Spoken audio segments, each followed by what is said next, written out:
ذا كراون، مسلسل ملكة انجلترا بنفسها تبعته.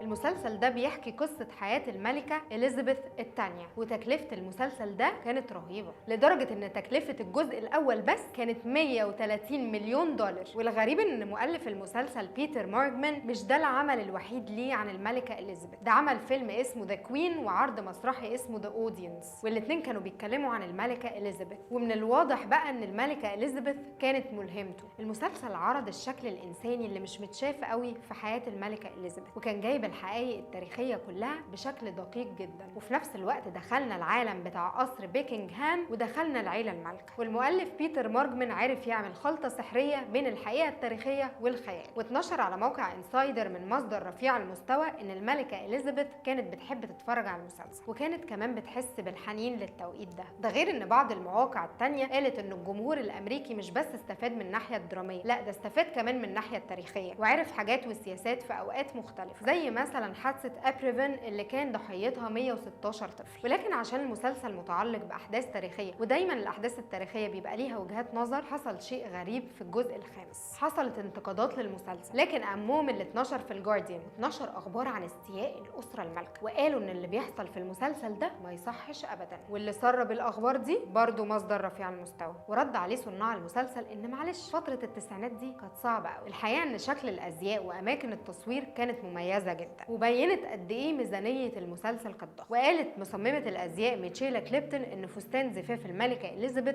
اخد اسابيع شغل عشان يطلع زي الحقيقه بالظبط. والمسلسل العظيم ده خد جوائز كتيره جدا، 21 جايزه ايمي و7 جولدن جلوب. لو ما شفتش المسلسل ده لازم تتفرج عليه، مسلسل حلو ورايق وهتتفاجئ كتير. واشوفكم الحلقه الجايه مع فيلم او مسلسل جديد.